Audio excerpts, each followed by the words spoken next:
EPFO से जुड़े कर्मचारी अब फेस वेरिफिकेशन के जरिए यूनिवर्सल अकाउंट नंबर यूएएन और संबंधित सेवाओं का लाभ उठा सकते हैं। केंद्रीय श्रम मंत्री मनसुख मांडविया ने मंगलवार यानी 8 अप्रैल को ये जानकारी दी।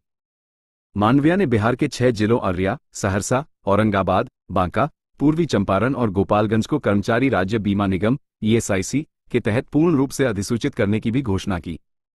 इससे ईएसआईसी की सामाजिक सुरक्षा योजनाओं के दायरे में लगभग 24,000 अतिरिक्त बीमित कर्मचारी आ जाएंगे।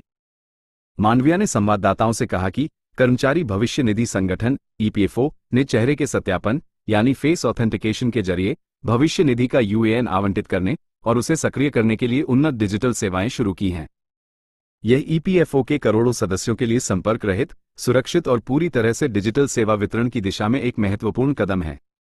उन्होंने कहा कि अब कर्मचारी उमंग मोबाइल ऐप की मदद से आधार चेहरा सत्यापन प्रौद्योगिकी यानी फेस ऑथेंटिकेशन टेक्नोलॉजी एफएटी का उपयोग करके सीधे अपना यूएएन सृजित कर सकते हैं। कोई भी नियोक्ता किसी भी नए कर्मचारी के लिए आधार एफएटी का उपयोग करके यूएएन बनाने के लिए उमंग ऐप का इस्तेमाल कर सकता है। श्रम मंत्री ने कहा कि जिन सदस्यों के पास पहले से ही यूएएन है लेकिन उन्होंने अभी तक इसे सक्रिय नहीं किया है, वे अब आसानी से उमंग ऐप के माध्यम से अपना यूएएन सक्रिय कर सकते हैं। उन्होंने कहा कि आने वाले दिनों में ईपीएफओ पेंशन भोगियों को उनके दरवाजे पर सेवाएं देने के लिए माई भारत के सहयोग में चेहरा सत्यापन प्रौद्योगिकी से जीवन प्रमाण मुहैया कराते हुए डिजिटल जीवन प्रमाण पत्र को भी बढ़ावा देगा।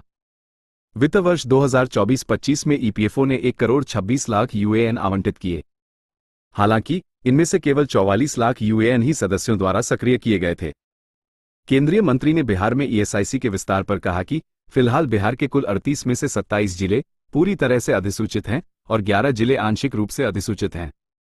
6 जिलों के बारे में अधिसूचना जारी होने के बाद ये संख्या बढ़कर 33 जिलों की हो जाएगी। तो प्लीज सब्सक्राइब कीजिए मेरे चैनल को और रहिए update with power play news. Thank you.